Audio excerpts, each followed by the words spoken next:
TJ, welcome to the potty. Kia ora, brother. Thanks for having me here, man. Thanks for jumping on, bro.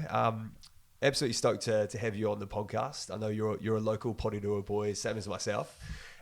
So for those people who might not know of you, do you mind just introducing yourself, brother? Yeah, bro. I'm TJ Perenara, born and bred in Porirua. My whānau is actually from Matata, so we're in Ngāti Rangatihi. That's where my dad's family's from. And then my mum's family, she's from Porirua. She's been in the Bay her whole life. And I was brought up in the Bay too, so it's home for me. I love it here, and I'm proud of Porirua. That's epic, bro. And coming from Porirua, because you went to Mana College, correct? What was it like for you growing up in Porirua? Because I feel like a lot of people, I went to Aotea College, there's this, for people maybe living in town, or even the mindset of people living in our city can be quite self-deprecating at times. So just really keen to understand that from you. Did you ever see being from Porirua as a barrier to you? I never really saw it as a barrier myself, but I think you're right. People do almost look down on Porirua. And I remember being younger and people would say, oh, yeah, like, oh, he's from Porirua, or they're from Porirua. Like Mana College, when we went and played other teams or whatever, they'd be like, oh, that's a Porirua team. And almost had some sort of belief about where we were from meant we must have been a certain way. So I understand that perception was out there. I understand it's probably still out there as well. People look at Porirua in a certain light, but I've always been super proud of Porirua. And I remember people saying when I was younger too, oh, if you make rugby or if you become an All Black or whatever, you'll be able to get out of Porirua. And I was like, that never really sat well with me. Like I'm so proud of where I'm from that I think the reason that I can achieve and the reason that I am who I am is because of Porirua. So that's my mindset on it anyway. 100%. And growing up in like Titahi Bay, was there opportunities when you were playing for Mana College with rugby? Because we saw a lot of people at Aotea College, you get scholarships to go play for Scots or some of those bigger Wellington schools. Did you, because you stayed until year 13 at Mana College, was that like a conscious decision for you to stay in Porirua rather than go to one of those town schools for rugby? Yeah, it was. My parents always said, like, it doesn't matter where you're from, if you're good enough, you can make it. And I think we were very fortunate when I was playing at Mana College. We had like a pretty decent team. I think we went to 3 or 4 finals in a row. Div 1 finals, we lost all of them to Cole, unfortunately. But we had a good team and we had a good system going there. And for us to be playing at such a high level for those years was something we were really proud of. So on the one hand, yes, my parents always said to me, like I said, that if you're good enough, you'll make it from wherever you are. But also the group of boys that we had playing at that time, like we were pretty solid. That's awesome, man. And if we can sort of just rewind a bit as well into your journey actually first discovering sport, what was that like? Do you come from quite a sporting family as well, don't you? Yeah, I do. Both my parents played softball at a reasonably high level. Both represented our country, which is pretty cool. And I just always love sport. Like my family, very competitive family, whether it's backyard cricket, touch, softball, whatever we did, everything was a competition. So I always loved that. I always loved being out and trying to win effectively, whether it was a solo game or a team sport. So I fell in love with that competition from a young age, and just always wanted to be a part of something where I was competing. That's awesome, bro. Was there lots of like trash talking and stuff growing up within the family? Yeah, there was lots of trash talk. Probably a bit much, to be fair. Like some people would come over and it would be too much for them. They'd be like, man, what's this? Like, what am I walking into? We're playing backyard cricket, and we would play backyard cricket for like 10 hours. Far out. Like proper, like we'd have test matches of backyard cricket, and we wouldn't finish until like someone had won. Like there was no... we just finished now, and like everyone would walk off. Like if we had set a game to go, we would play until that game had finished. True. And like didn't matter how long that took. So people, like I say, got overwhelmed by that sometimes. That's so funny. I think the trash talk and the bragging rights within the family, that really drives like a big competitive advantage, I think, growing up. It does, bro. And I used to get told that I was a sore loser in that growing up because I was so passionate about winning, and I knew what came with losing in my family environment. So it probably worked for me in some things, but then in some places it works against me as well. Totally. And when did you get to the position, bro, where you came to because obviously playing rugby throughout your teenage years, when was the decision point where you thought, okay, I want to build this into a career and really, put all of my eggs in one basket when it comes to rugby? Ooh, I would have been maybe 15. I remember softball was my number one sport. Like I loved playing softball, and I was okay at softball too. I was probably better at softball than I was at rugby. And I remember talking to Dad about it, and he was like, you can do whatever you want. Like he didn't care. He just the big thing with my parents, they just wanted me to be a good person first and foremost. So he didn't care whether I played rugby, whether I played softball, whether I didn't play anything at all. But what he did say is he played softball for New Zealand, and he understood that there was no career out of it. Like you couldn't play softball for a living and make a career out of it effectively at that point.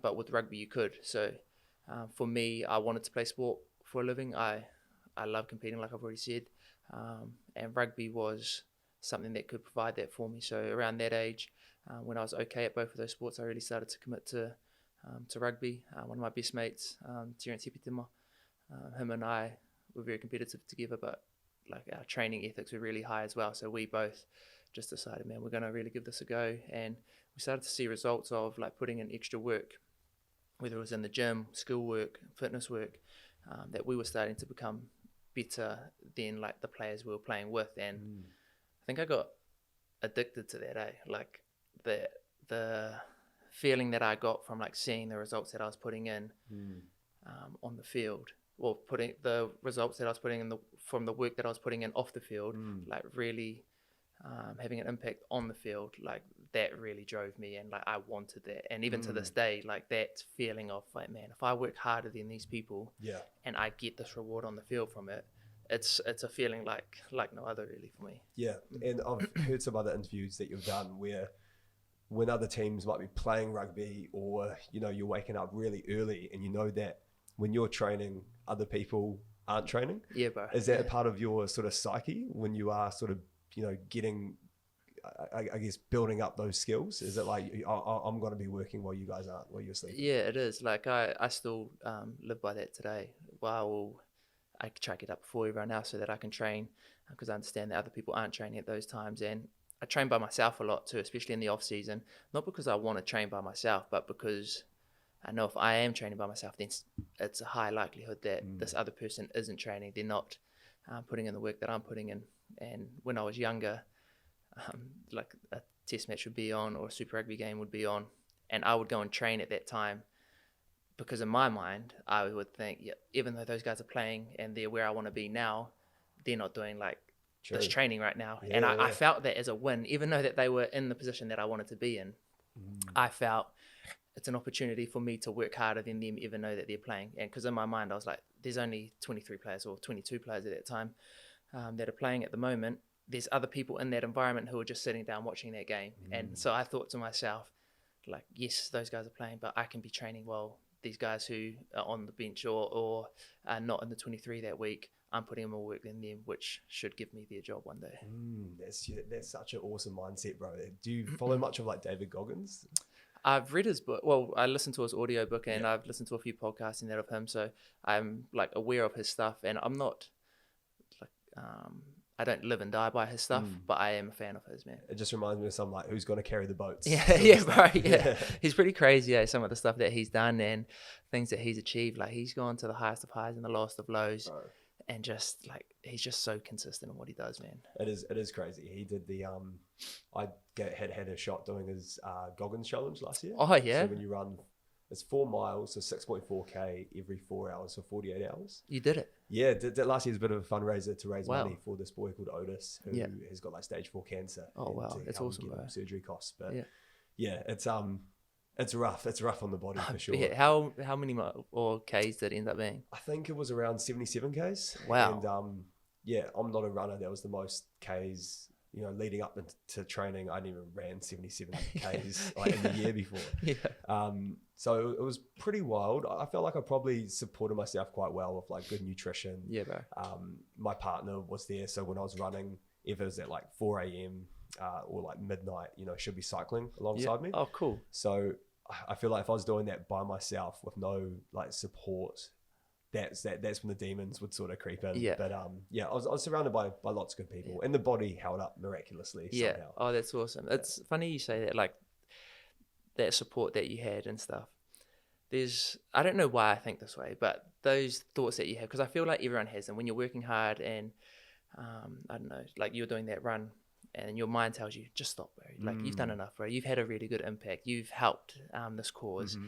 Like I like that internal battle that I have with that, because I believe that we have it every day, whether it's your choice of food that you're going to have, that internal battle that your mind tells you, oh, it's okay to have that. It's okay. And don't get me wrong, like I feel like you can eat what you want, everything in moderation is good. But the more you win that battle with that internal voice, like you build what am I trying to say? Resilience, eh? Yeah, but you build like trust in yourself that yes, I can do that, because you've proven to yourself time and time and time again, even if it's at the smallest of thing.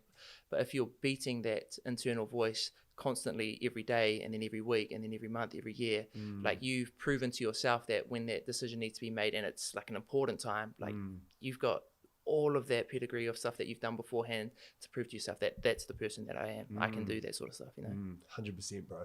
And when it comes to, because a lot of the players that you meet with, professional rugby players, when they talk about you, the work ethic that you have around your training and your competitiveness is something which, really stands out. Do you find that your training really helps you build the confidence for when you step out on the field as well? Like, do you find confidence in your ability to play and perform because you know how hard you push yourself in pre-season and pre-season? Yeah, 100%. That's exactly where I get confidence from. And it's not just the pre-season training, it's the work that I've done maybe in that week as well, that like, I know I've worked harder than these people. The result is going to be the result, but I put myself in the best position I can be in order to play the best I can. And if I win, cool. If I lose, cool. But I know within myself that the work I've done has given me the best opportunity to get the result. So important, eh? It is, man. And growing up as well, you said you had a close friend that you guys, were a bit of a tight knit. You trained together, worked really hard. Did you have any key individuals? You mentioned your dad growing up who really believed in you. Both my parents really did believe in me growing up. They always said they just wanted me to be a good person. That was the main thing. Whatever I did in life, whether I was footy player, whether I was real estate agent, whatever I was, just be a good person. Nice. And that gave me a lot of confidence to jump into things. My cousin Byron, he's someone who's really inspired me and always had my back in whatever it is we did. And my mate Teddy as well. Like he's one of my best mates, and the drive that we had to push each other, but then the confidence that we gave each other through all life's endeavours is something that I'm really grateful for. And then so you debuted for Super Rugby for the Hurricanes in 2012. Yeah. What was that process like for you, bro? Just thinking back, landing landing Super Rugby, that's like, for people who follow football and stuff, that's like the Premier League, right? It's the cream of the crop when it comes to professional rugby in the world. What was that feeling like when you first landed that contract with the Hurricanes? Yeah, it was awesome, mate. Like you grow up wanting to achieve that, and then to get that opportunity was really cool. And I remember that first year, I ended up debuting in South Africa against Cape Town, but I wasn't supposed to go. Like they had the Hurricanes had a preseason game in, I think it might have been like Taupo or something like that, against the Chiefs, and I hadn't been named to play in that, and they were going to Taupo, play that game, and then they were coming back and then going to South Africa the next day. And I wasn't in the squad to go to South Africa. And then one of our players, Chris Smiley, he tore his pec in that game against the Chiefs, and so I ended up getting the call to be at the airport the next morning in Wellington, so that I could fly to South Africa. And then from there I just ended up getting a few opportunities and played pretty well, and then managed to keep that spot for a while. And you hit a hat trick in your first game, was it? My first start. So one I played 2 in South Africa first off the bench, and then my first start was against the Force, and ended up getting a hat trick. I think, like, it sounds good, don't get me wrong, but I think my total carry meters in that game was like 3 meters. True. Like one of my tries, Jules makes a big break down the middle of the field and gives me an offload like right next to the line. I score. Next one is Corey Jane is like making a play in the corner, and he's almost over the line and gives an offload, and I fall over the line and score. And then the last one, I think it might be his bus again. Like he makes a split down the edge and kicks it, and then kicks the ball back infield, and then I end up getting the ball like right on the line as well. Crazy. So, like, it was cool to get 3 tries, and that's what the headlines say, and that's what people remember. But I also know my total meters in that game was like 3 meters. It's so funny. That's so humble as well that you'd even bring that up. That's all good. When you first land, and because obviously now you're the most capped Hurricane of all time. Second now. Second. Jules is the most. Yeah, he went up past me this year. Well, you'll be back in no time, bro. With like looking back on your career, when you first land into a squad like the Hurricanes, what sort of pressure is put on, you know, a young athlete at that age to perform and do really well? Like, were you nervous going in, or again, did you have the confidence that you could perform and play at that level? Yeah, I wasn't that nervous. I don't know why. Like, I probably had a false sense of confidence, like based on the work that I put in, and that I always thought that I could outwork anyone and that would give me the result. I just really believed in that. And then our coaches at that time as well. Remember Bodie had played the year before. But then that year we were a young 9 and a young 10. A lot of players in the Hurricanes had left, and there wasn't heaps of expectation on us. And then the coaches and the leaders in the environment pretty much said to Baz and I, like, this is your guys' team. You can, you're going to learn in that along the road, but be confident, and you're going to make mistakes, but we're going to back you guys. So having that confidence from people who had been in that environment for so long was really good for both of us, I think. The pressure from social media and that, and the public probably isn't as great as it is today. Like, those things just weren't around as much. But yeah, I think when you're first playing, even social media or media, they give young players a lot of leeway at the start. They hype them up. They're like, oh, these guys could be the next big thing or whatever. And then it's once you pass that being new stage, that's when people start to be like, they want to bring you down. They want clickbait, or they want a story. And there's no like medium level in sport. In most careers in the world, like, your highs and lows aren't that far apart. Like, but in rugby, it's the same. Like, your highs and lows aren't that far apart, but it's magnified by media and by social media and people in the public who say if you play really good, they say, oh, he's a hero. But if you play like kind of bad, then they say, oh, he's the worst player in the world. There's no middle ground, because it doesn't sell anything. People don't want to read in the paper, oh, TJ had an okay game, and didn't do the most crazy thing in the world, but he was okay today. And they don't want to read, oh, TJ had a slightly off game. They want to see, oh, TJ's the worst player, like, he should leave, what is he doing? Or TJ's a superhero, he did all this stuff. That's what they're trying to sell. It's the hot and cold, It's like the polar opposites. There must be such a hard thing to come to grips with. Like, I just think about in my job, in my profession, you know, if I have a shit week at work, or a shit month, or a shit, 2 months, whatever that looks like, I haven't got people at NZ Herald writing up and like fucking shaming me. Like, that's crazy. How did you do you still remember like your first ever hater? Like, how do you I'm real fascinated to hear how you manage maybe when things aren't going too well.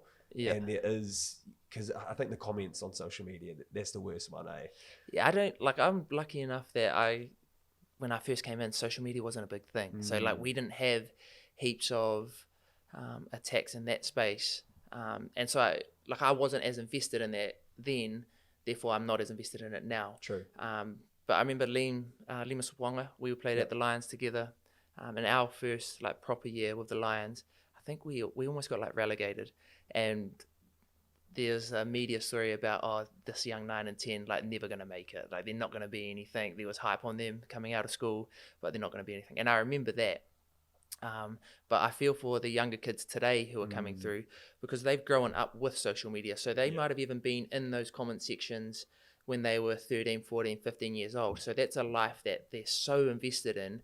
It's going to be hard for them to Switch it off. Yeah, switch it off, because they've grown up in that space.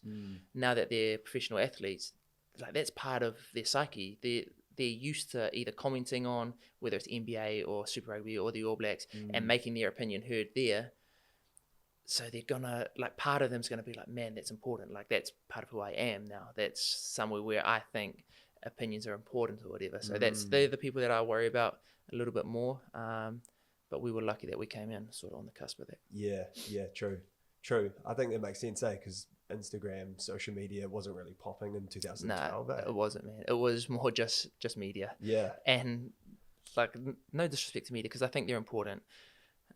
They're good for selling our game. They're good for bringing attendance and stuff like that, and even just having opinions on the game. But a lot of people in media don't know, especially in rugby media. I can't speak for other sports, but they don't know heaps about what's going on out on the field. Back to what we said before, they're trying to sell stuff for their job, because the more clicks they get, the better their piece does, the better it is for them, the better it is for the company. And I get that element of it too. Yeah, it's crazy, eh? There's also this weird dynamic. Like, you don't really have haters unless you've made it. Like, I had Guy Williams on the podcast. I was talking to him about it as well, and he was like, yeah, haters are one thing, but, you know, you rather sort of have haters than, you know, if you get to the point where you've got haters, you're probably doing something right as well, bro. Which is a funny dynamic with it all. Yeah, well, in life, bro, every stage in life comes with a different problem. And you can apply that to anything you're doing. If you don't make it in footy and you wanted to make it in footy, you're not going to have the problems of people like criticizing you or hyping you up, or that problem. But if you're also not going to get the rewards that you get from being a footy player. And then if you do make it, you get all of that downside of it. And that's, with anything in life, the next level you get to, it's going to come with more problems. Totally. Yeah, and different problems. But you earned those problems. And that's the way I look at it as well. The fact that I get some criticism and stuff from people, like, I earned that through all of the hard work that I did. And that's like, you don't know that when you're younger that you're signing up for that, but by being good at something, you earn the criticism from other people. You just need to know how to deal with that. That's a great take, eh? I had this young guy called Israel Whitley on the podcast. He's like 28, 29. He's created this company called ALH, Aotearoa Labour Hire. I think they actually sponsor maybe the Moana Pacific team now. Oh, cool. But I was talking to him, because he's, you know, young business owner and stuff, about pressure and the pressure he puts on himself. And he said pressure is actually a privilege. And rather that pressure of, shit, am I going to be able to pay, you know, get enough revenue in the door to pay the wages for all of my staff, than having the pressure of not being able to pay rent for, like, you know, the next week and stuff like that. So you choose your hard, bro. Like, choose your hard. And that's in anything, whether it's health, like people, it can be hard with your health if, I don't know, if you're unfit or if you're unhealthy. If you're unhealthy, that's going to be hard for you. Or you can choose a healthier lifestyle, which might contain more training or better eating habits or whatever that is, and that's going to be hard. But that decision that you make, both of them are hard. One of them has a certain consequence, the other one has a certain consequence, and we get to choose that. Yeah, you know? Choose your hard, eh? I love that. That's really good. Moving it back to, so your Super Rugby debut 2012, then you get your All Blacks call up in 2014. What, within the squad of the All Blacks, who were some of the role models in the team when you first joined? Oh, we had some pretty good players, man. When you were playing in the era of like DC, Dan Carter, Richie, was he? Yeah, bro, he was there. Yeah, it's crazy, man. Comrade Smith, Ma'anonu, Jerome Gainor. Who else do we have? There, bro, we had a really good team. I'm just thinking about all my like Weet-Bix cards as a youngster. Well, all of these players were players that, like, I grew up being like, man, I want to be like that dude. And my first ever camp, it was actually 2013, because I was selected in the team, but I didn't get to play that year. So my first camp was in Tauranga, and my roomie was DC. And I was like buzzing out, bro. I was so scared. I didn't know what to do. I just wanted everything to be perfect. And I remember going to the bathroom in the morning, and like you get toiletry kits or whatever, you get all of your stuff, and it's got like TJPs on my stuff. So and so you would, whatever your name is, it's got your initials on it. Yeah.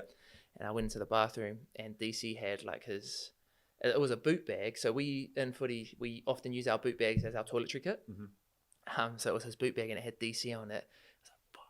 Like, that's DC's, bro. And I remember ringing my boys afterwards, and I was like, bro, he's got his own toiletry kit. Yeah, bro, it was pretty crazy. And then those boys, like, they're just all such good dudes, man. You look at them when you're younger, or you look at them if you don't know footy, and you're like, these guys must be like some different person, they're a different being or whatever. But they're just dudes, man, and they care the same as we care. They feel the same as we feel. And that was a really good eye-opener at a young age, that didn't matter. Like DC and Richie, for example, were probably the most well-known rugby players of all time. And even at that stage, we're still probably considered some of the best rugby players, or probably the best rugby players to ever play the game. Yeah. And the fact that they were so down to earth with a 21-year-old dude, it made me feel welcome. Like that's something that I tried to emulate for my career. And what's that presence like playing with them on the field? Like those leadership qualities that they portray, does that give you a sense of confidence and security as well while you're playing the game? You know, having someone like Richie to sort of fall back on? Yeah, I think so.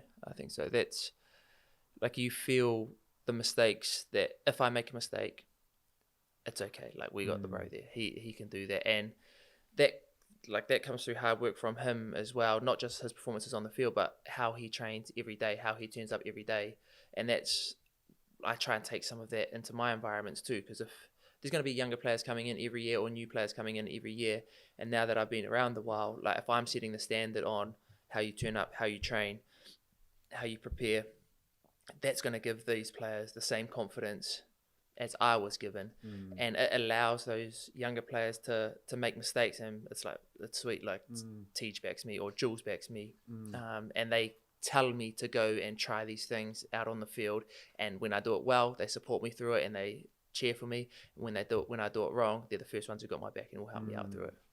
Yeah, that's amazing, bro. I remember hearing a story, I forgot who it was.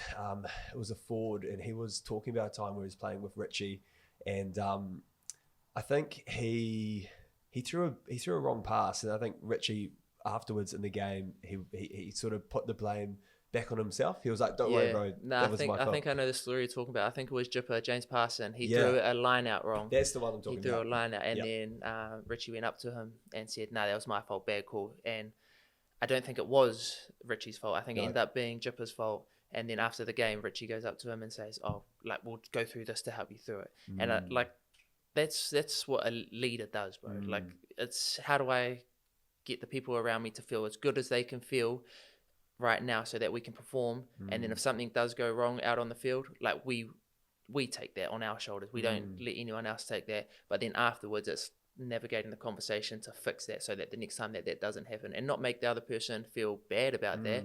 Just let them understand that in order for us to get to where we need to get to, we all need to be able to do this, and like, let's do it together. Totally. It's amazing, eh? And amazing to hear that story, just like the layers of thought that goes into someone like Richie with the sort of leadership qualities that he portrays. Really keen to hear from you as well, bro. Like, what are some of your biggest highlights when you look back on your career so far for the All Blacks? Like, what moments really jump out to you? Yeah, as an All Black, my first game definitely is a big one for me. I'd been named on the 23 the year before in Ireland, and didn't end up getting on. It's the game where I think Ireland went up like 19-0 or something, and we end up coming back, and Cruden kicks the conversion in the corner. He missed the first one, and then he got to retake it. So that was the first time I got named in the team to play. And my family had come over from New Zealand and stuff like that, so they ended up being in the stand, and I didn't get on the field, and it was guttering. But then I debuted against England in Auckland the next year in I think it was the Steinlager series, was what it was called then.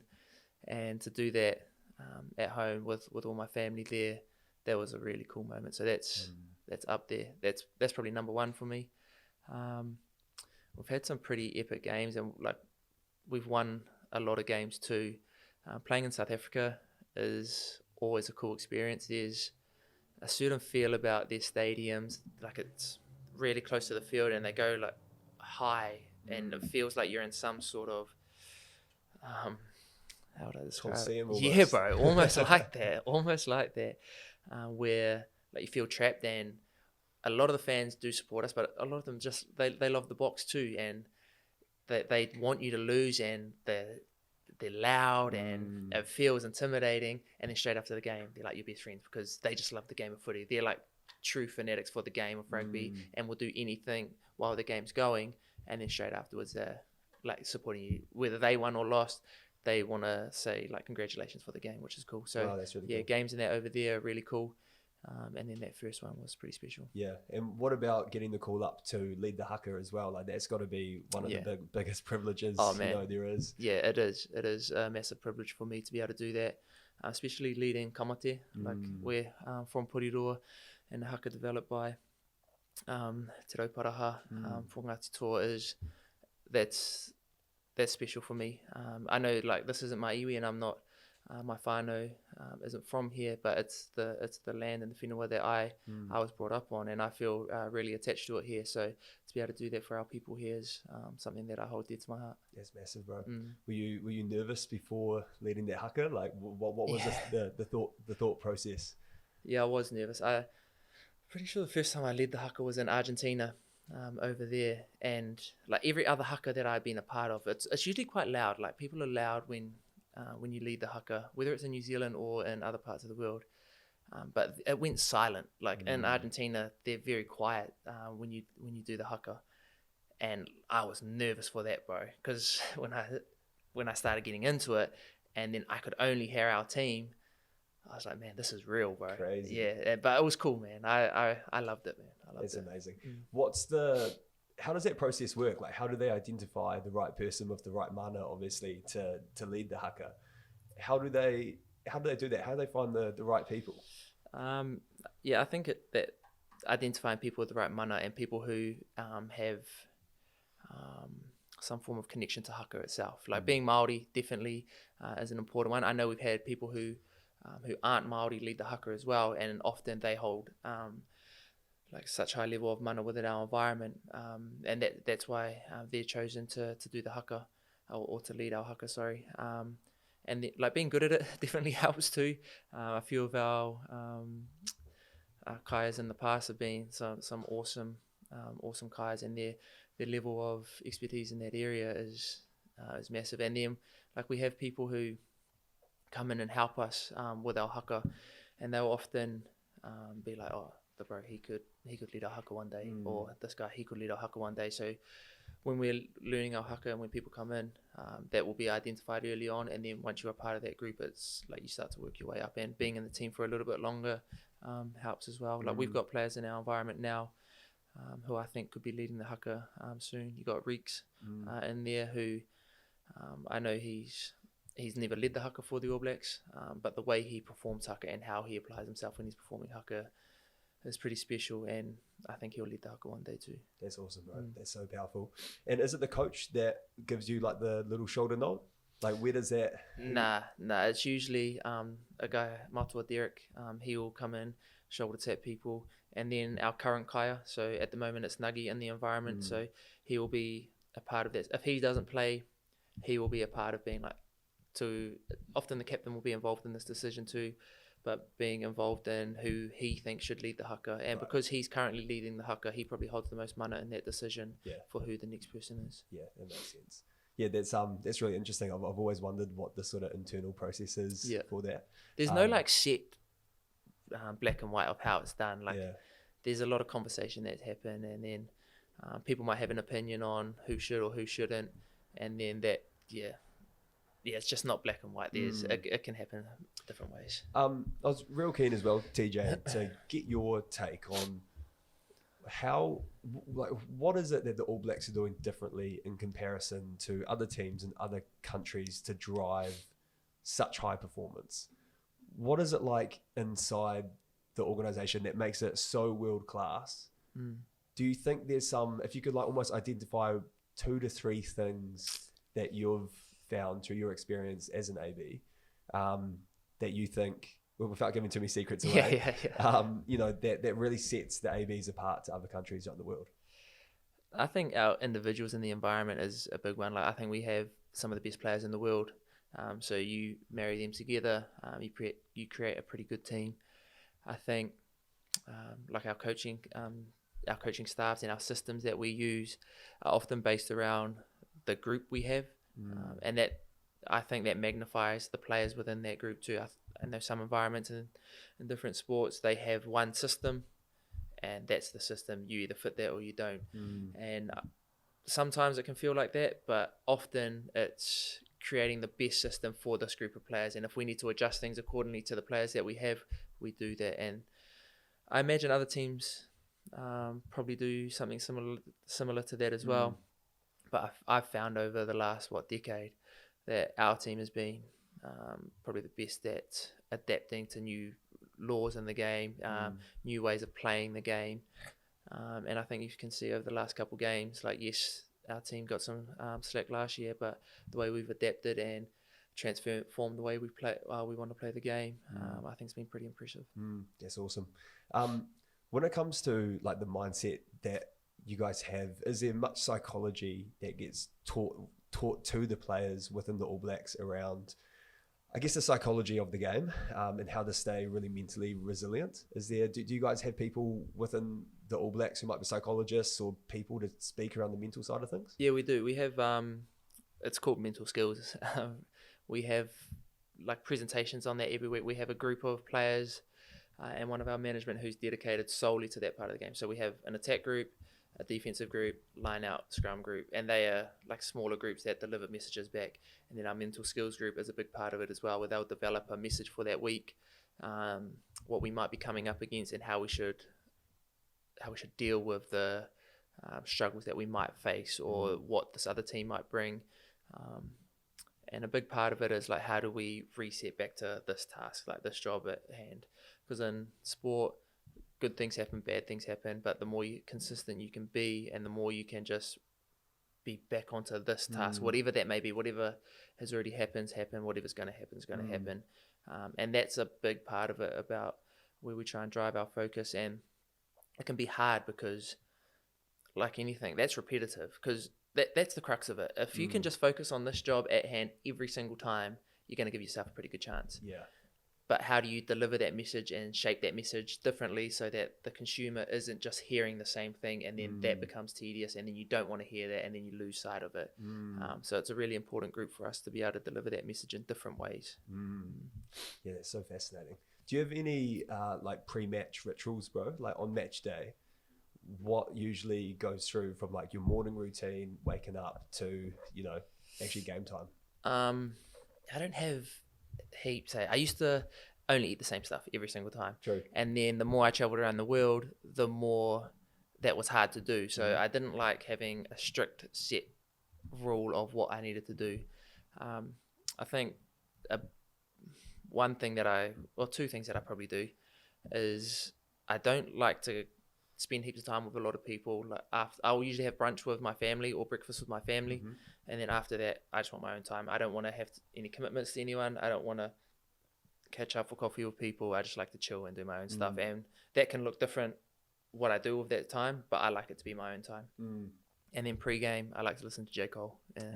Yeah, that's my only two things really. Any tunes in particular that get you fired up? Yeah, my number one's probably No Role Models. That's the one that I like to listen to that one. It's a banger, eh? It is, bro. It is. I like J. Cole. I like all of his music.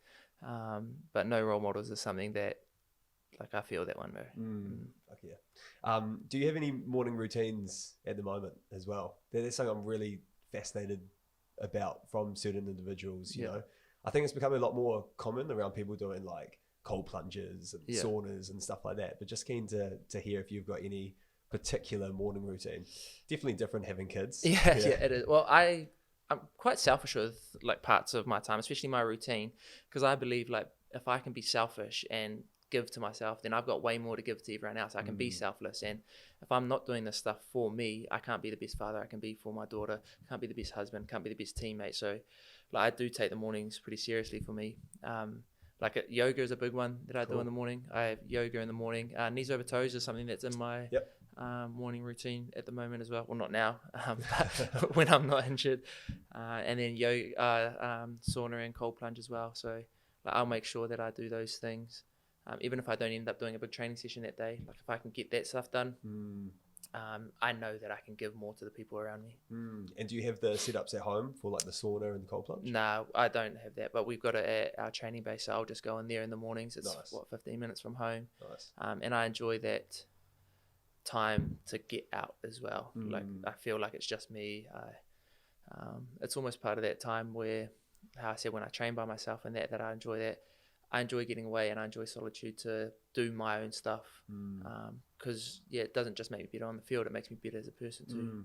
So important, eh? I was just talking to our last guest. I was at jiu-jitsu on Saturday and I was like, man, this is basically like church, you know? Like this is a place where people are coming in. It's so therapeutic. I think when you end up doing physical exercise or putting your body under pressure, the way that it just makes you feel afterwards to, you know, be a better father, be a better person, smile at a stranger, you know, it's it actually absolutely moves mountains, eh? Oh, it does, man. It's an investment in yourself. And if you're investing in yourself like consistently every day, it doesn't have to be huge amounts, but whatever that investment is, if it's a positive investment in yourself, like you feel good about that, man. And if you feel good, like you're going to project that. If you feel shit, you're going to project that as well. So the only way, and if you're waiting for other people to make you feel better, that's so inconsistent because like you might wake up one day and you feel shit and then I'm relying on you to give me that like lift, but you're feeding me like average energy and I'm not investing into myself at all. Like it's just not a good recipe for consistency. But if I know that my cup filler is all based on me and how I do my stuff, then like I know over a longer period, more often than not, I'm going to be the better person that I can be. Totally. Are there any players as well within the ABs or just through the Canes that you learn a lot from and look up to? Ooh. Yeah, Jules is definitely one of them. Like he's had an amazing career, and the way that he's come back to New Zealand, like a lot of people don't go overseas and come back and are their best selves. And he's come back and he's played at such a high level, and the criticism that Jules got before he was leaving, and even the criticism that he got when he came back, I don't think a lot of people could have dealt with that. And the way that he turns up every day and applies himself is something that I admire.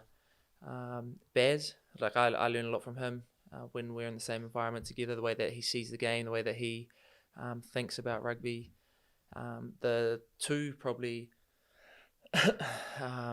that people wouldn't think that I'd select, like one's Tom Marshall. I think he's probably one of the top 3 players I've ever played with. Wow, really? Like, yeah, he is Why's that? special. Just the way he sees the game unfold. So not just the game he's playing right now, but the way he sees the game going to be in the next 6 months, the next year, the next year and a half. Like he's forward thinking everything. He's looking at the games that are in I don't know, England and France and New Zealand, and he's trying to see a trend on how things are going to end up being played. He's like, man, we need to start applying these things now because it'll help us now, but when the game changes to what the game's going to be, like we should be playing this way. So and then his skill level and his like speed, his fitness, and that on top of that is like second to none, bro. Like he's the man. And then another player that I learn a lot from is Matt Proctor, mainly just for like the way that he applies himself to each and every game and each and every moment. Like he's not the biggest dude going around, but he throws himself into every ruck, into every carry, into every tackle. Probably one of the most underappreciated players I think New Zealand Rugby's had. He only ended up getting 1 test for the All Blacks, but yeah, again, he'd be a top 3 player I reckon I played with. That's awesome, bro. And that's so cool to hear, you know, someone with the accolades of yourself, that you still are in that position where there's so much talent, right, within the teams that you play in across, you know, the Canes and the ABs, that there's still people at the top of their game that, you know, you look up to and learn heaps from. It's super cool. Also, the elephant in the room, you know, you've got a bit of a moon boot going on there. So ruptured Achilles, is that what happened against England? Yeah, bro. So I ruptured against England in late November. I had the surgery, got it all fixed and that, and it just didn't heal right. Like I ended up having another surgery about 2 weeks ago now. And the surgeon said, like, when he looked at it, the tendon looked fine. Like, it looked all good. It was like inside the tendon, there was a little bit of imperfection, like almost like a divot in there. So they had to go in there and fix that a little bit. And it's just the way that it healed, unfortunately. Before I had the surgery, the second surgery, like, I was doing everything. I was running, I was doing long distance running, I was doing all of my gym stuff. True. The only thing I couldn't do was like take my first step, when you go to sprint, I couldn't accelerate off my left foot. It wouldn't allow me to push off it. Once I was running, like, I could get to high speeds and stuff, but that first step, and it's so important in rugby to have that first step. Yeah, man. So we just had to go in and fix that bit up, and hopefully that gets me right to play again. Yeah, bro. And I think whenever you battle an injury, we've both broken ankles before, which is a nice. But I think especially for yourself as a professional rugby player, I found it really hard when I broke my ankle, especially, I've got a young daughter myself, and it was more, rather than the physical side of things, it was more like the mental side of things around actually taking your time to, focus on your rehab, and knowing that you can't do the stuff we would usually be able to do. I found that so incredibly sort of frustrating. Yeah. So yeah, keen to hear from you, bro. Like, how have you mentally dealt with a setback like a ruptured Achilles plus 2 surgeries? Yeah, bro. You're right. It does suck, and it is frustrating. I think what I do, and I don't know how other people do it or whatever, but I allow myself to feel like that, and to be like, bro, this is shit. Like, I hate that I can't be normal. I hate that I can't play. And I give myself that, like, every day. If I need that every day and I need to feel that way every day, sweet, do that. But then it's like, what can I control? How do I invest into myself to make me feel better? It's not going to change that I feel this way completely. Like, it still sucks.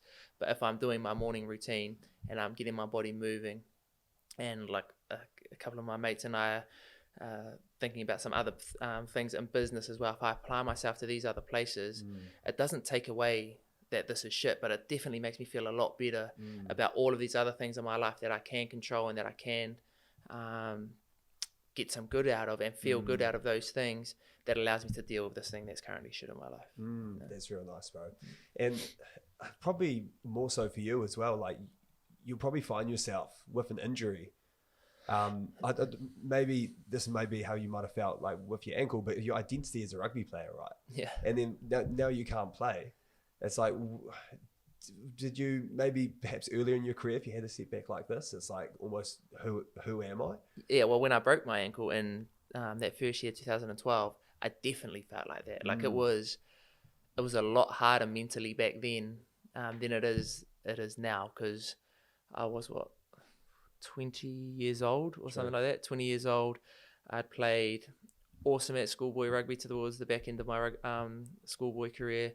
Went straight into the Lions, played New Zealand 20s, played Super Rugby, had a really good Super Rugby season as well, and then I broke my ankle. So all of my positive reinforcement had come from achievements that I'd had within rugby, and then it just stopped. And the next dude was playing, and I was in Brisbane for 3 weeks, doing nothing. Then I come home, and then I was out of the game for the rest of that year, and I didn't have the same reinforcements that I was getting from rugby, from playing well.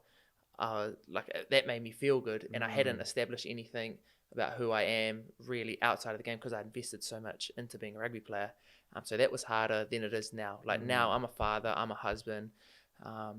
I enjoy stuff outside of the game as well. I want to develop and be I see rugby as this current career, but I feel like I've got so much more time in my life as well that I can have another career and be excellent and be the best in the world at that, and then probably enough time for another career and be excellent and be the best in the world at that. So having that mindset now, where yes, I still want to play rugby and I want to be the best in the world at it now, but I also know that while I'm injured, I can start to develop these other things that allow me to have a head start after I finish playing the game, so that this next career venture that I want to get on, whatever that ends up being, I'm going to be awesome at that too, you know? Love that, bro. Yeah. So many opportunities, with those sort of setbacks, that... Oh, bro, heaps. Yeah, it can give you more time to invest into other areas of your life. Yeah, well, a big one is my daughter. Like the first 9 months of her life, I was away for like 7 months of it. We were in Aussie for the All Blacks first. So I wasn't with her for like 8 weeks. And then her and my wife came over to Japan. They were only there for 4 weeks though, because COVID got really bad. And that's when we didn't really understand what COVID was. So they came home. Then I spent like 5 months over there by myself, or 4.5 months there by myself. Then I came home for a bit. And then we went away again for the All Blacks. So all of that time spent away from my daughter, my relationship with her wasn't fractured, but there just wasn't a big one, because I wasn't in her life heaps. She saw me on a phone more than she saw me in person. Fuck, that's hard. Yeah, it is, bro. It was awful. So this last year since I've been injured, I've been at home the whole time. So my relationship with my baby is like, we're best of mates, bro. And I wouldn't have that unless I was injured. So yes, it sucks that I can't be out there and do what I want, but you can't put a price on that. Like my daughter sees me every day, and like I get to spend time with her every day that I had all of that taken away from me because I was playing the game of rugby, you know? So with everything, it's like what we said right at the start, everything has its problems. Whatever in the world you're doing, choose your hard, bro. And at the time when I was playing rugby, my hard was I was away from my family. At the moment now where I'm injured, my hard is I can't play rugby, but I get to be with my family. So like it's all perspective and how you look at it. 100%, bro. 100%. Yeah, shit. I never really thought about that, because so many of the boys playing in the ABs, I'm good mates with Connor Garden-Bashop as well. He's got 2 twins. Yeah, and, bro. you know, like the amount of time that you'll spend away from your family. Oh, man. Like there's that obviously it would take a toll on everyone that's got kids. Yeah. But is that just one of the sacrifices of the game, that you're right, choose your hard? It's and obviously stuff that your daughter, you know, when she grows up and fully understands, completely understands the reality of the situation and how that's your job. But those times must get incredibly hard, man, on the road, always traveling. Yeah, it does get hard, bro, especially now that I have a family in that. It is hard. And that's what I don't like about people who comment on, like when we went away for the All Blacks through COVID and that, and we were saying like we shouldn't be away for this long without our families and stuff. We're away for 12 weeks, or I think it was like 15 weeks we ended up being away for, that we couldn't come home. Our families obviously couldn't come as well because of COVID and traveling laws. And then people would just say, oh, you're getting paid. But yes, we do get paid, and we get paid good money to do what we do. But that doesn't take away that we're human, and that I miss my daughter, and that my daughter misses her papa, you know? Like they seem to think because we're footy players or we do a certain thing that we're not humans, and that we shouldn't feel the way that other humans should feel, and that we should just be grateful that we have a job that pays us. And I am grateful for that. I'm not trying to say I'm not. I'm just saying I hurt just like you hurt. I hurt just like you hurt. Like we all hurt the same, and our daughters hurt the same. So like have a little bit of like empathy for human beings, man, you know? And like the Warriors as well, they had to basically base themselves in Australia away from their family. And people were saying to them, like, what are you complaining about? You get to go and play rugby, or they say, yeah, you get to go and play rugby for a living and you get paid to do it. Like, what do you mean? Like, life's hard when you don't get to, life's hard anyway. Like, everyone's life, and everyone has their problems. But if you can't be with your family because you need to provide for your family, like, that's not easy. And for people to just make comments like that, I don't think that's right. Yeah, totally. And I do think that people are allowed to have their comments on stuff, especially the way, if I play shirt and you say I play shirt, cool, bro, that's footy. But if you say don't complain that you're away from your family, like, that's stupid, bro. That's not right. Yeah, what do you mean? That's not right. It's I've also never met like one successful person who is in the comments like bagging someone else. Yeah, right. Yeah. Like, you'll never meet a high achieving individual unless they have like a real shit time or whatever, but who takes time out of their day to write something negative about someone else. Yeah, often, bro, like people who win or winners don't like waste their time with that sort of shit. I know KD jumps in the comment thread and that sometimes as well, but like he's not doing that for, he's probably trolling. Yeah, bro, like he's not trying to bring other people down. No. Like people who bring other people down often aren't winning themselves. Like there's no point. If you're a winner, bro, you're not worried about other people winning, because I'm a winner. Yeah. Like, you can win too, all good. But I just know when I go out there and if we're competing against each other, I'm going to win. So I don't need to bring you down in order to do that, you know. Have you had much experience with like tall poppy syndrome as well? Like, yeah. What's your experience with that in New Zealand? Well, it's a constant thing, I reckon, in New Zealand, and it's not just personal experiences, but you can see it in most things, and it's like it's this when you're new to it. Like even with this, bro, when you're new to this, people will be like, "Yeah, bro, go and do that. Awesome, man. Go and do that," and support you when you're doing it. If this becomes like Joe Rogan level, those same people at the start who are saying, "Bro, go and do that," and like they're your best thing, they want to bring you back down because it's like you've got that up there that they don't have. They want to bring you back down so that they feel like better about themselves. And I don't get that, eh? Like, why do we support people at the start when they're on their journey, but then once they hit that thing, like we want them to come back down? Like, it just doesn't make much sense to me. It's super strange, and it's such a limiting. I think that stops a lot of, and you see it with so many young people as well. You know, like young people don't start their business or don't start their podcast or don't go for that ambitious job or study that degree, whatever, wherever they are in their choosing career or life. But I think they stop doing that because they're scared of how other people will see them, and it's that like perception of success. And it's such a weird. And you go to other cultures like in America, and you know, Americans, one thing that, you know, I like about them, don't love the country that much or anything, but you know, like they're really self-confident in their ability to do stuff, you know. Like, well, they hero their own as well, you know. They want their like people around them to be good, and there will be people over there who don't. So with, like, I'm not saying that all people are a certain way, because we're not, but you're right, people won't try stuff because they feel if I get to that level that people will bring them down. But also if they don't achieve it, then they're afraid that people are going to say, I told you so. See, bro, I told you so. You shouldn't have done that, which is the worst advice, bro. I wonder what can happen to stop that. Probably need more people just stamping it out and actually like addressing it and talking about it. But even like, do you remember this as like going through primary school, like the amount of times people would say like try hard? Yeah, like you're good at something, you're a try hard. Yeah. And I don't think it ever stops, because you're going to have winners and you're going to have people. And I'd use winners and losers because it's an easy term to use. I'm not calling people winners and calling people losers, but you're going to have people in those categories. And if this side is going up and this side is not, they're always going to try and bring them down. And we're always going to have that. That's just the way it is. So I don't see it stopping, which is thing.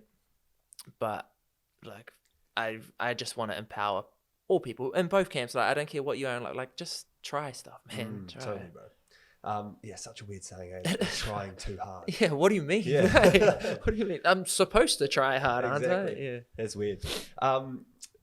I've got a few more questions here as well, bro. And I've went out to some of the listeners and I've got some questions as well for you. Yeah, sweet, bro. I think we might have covered it, but what would the general public not be aware of about being an All Black? Yeah, I probably did cover it. Like, we're human, bro. We hurt the way that everyone else hurts. We feel the way that everyone else feels, and just because we do something that and we're very privileged to do what we do. Like, we get paid good money to go out there and play rugby, but that doesn't mean we're not human beings, bro. Like, yes, have your comment about how I played the game. If you support me, cool, thank you for supporting me. If you don't and you think I'm shit, cool, that's fine. But like, don't comment on who I am as a person if you don't know me. Don't comment on my family and stuff like that. That's why I don't think people understand. It's crossing the line, eh? I think so, yeah. Good thing for people to remember. Cool. We have a question from Fitzy. What's the biggest hurdle you've had to overcome as an adult? Being away from my family for that amount of time. That was the hardest thing that I've been through. Like, this injury compared to that, nothing, eh? So having to deal with being away from them for so long, deal with like coming back and seeing my daughter and her not really knowing who I was, like having to deal with those emotions, I reckon is the biggest hurdle. This is another one from Fitzy. What's planned for life after rugby? I don't know completely yet. I will be good at it, whatever it is I choose to do, and I will, I will do something that's impactful and that people don't just look at me later on in life and be like, oh, TJ Perenara was an All Black.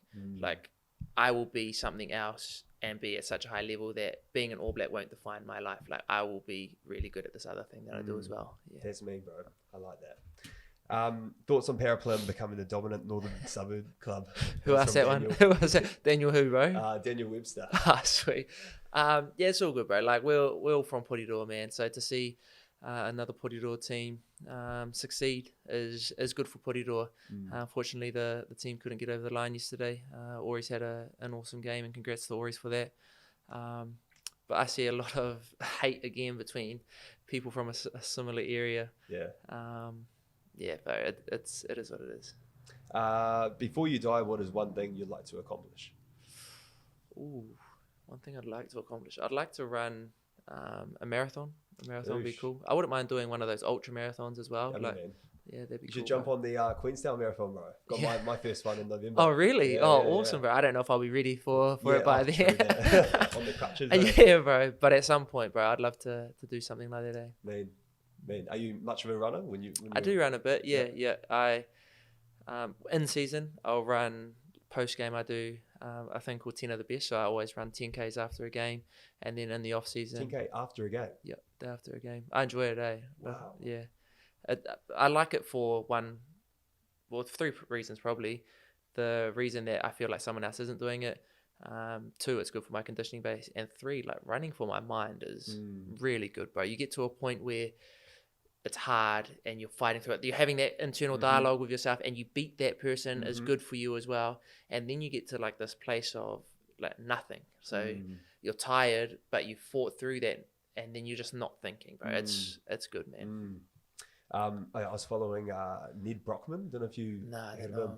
Fuck, he's young Aussie guy. Must be like 20, 24. Is he the one that did that big run? Ran from Perth to Sydney, bro. Do know the guy you're talking about. Yeah, bro. That is crazy, man. It was averaging almost like 100K a day. That is nuts, bro. That is nuts. Fucking wild. Yeah. And just like when he was doing it, he would do like an Instagram post every single night and just like reflect the day. But someone that's not even a runner, well, he's obviously a runner now. He sure is. Dude, he's like a tradie. And that's unbelievable, bro. Yeah. Like 49 days or something. Yeah, see, that's crazy. I love that, man. Crazy. I love that. And like what he gained from that mentally will be like, that'll pay dividends the rest of his life, because he was able to fight that battle that he's having with himself in his head and still get up and do the thing that was hard, bro. Yeah. Every single day for 49 days. And that's a massive scale he did that on. Insane. When he comes across that same thing in life, and it won't be with running, but it could be with any decision he has to make that it's hard for him and it's an internal battle,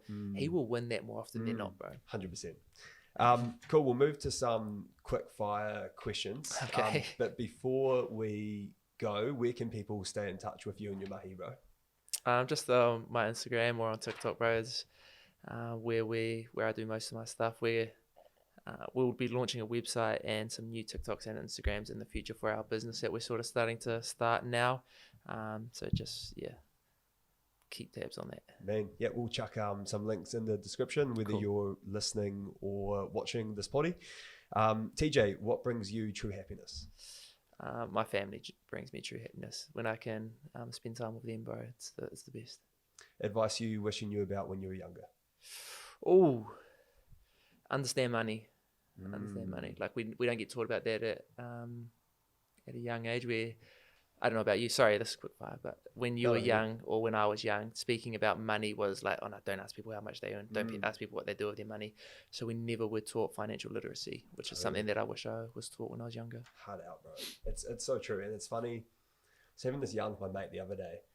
You can see, like, I'm starting to get. I'm 25 now. I'm starting to see from my friends how they've got to how they are around money because of their parents. And we didn't get taught that sort of stuff at school either, but you can tell, what friends might be a bit more like sort of frugal, or just their relationship with money. Well, yeah, exactly totally right. different. Yeah. Is the upbringing? Yep, yeah. I agree with you, bro. Yeah, and I feel like it's something that we should be taught in school.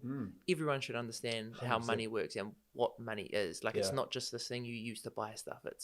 how do you make money work for you? And like the fact that we don't have that taught to us as kids, like just blows my mind. So my stuff like Sharesies is real cool, eh? It just makes it so much more accessible. Yeah, man. Yeah. What does legacy mean to you? What, the word or like my legacy? Your legacy. My legacy to me means like being a good person. Like if I'm known, or for when I die, people say that I was a good person, that I was a good father and a good husband. I don't care what else in life I did. If you could change one thing in New Zealand, what would this be and why? Tall poppy syndrome would be a big one.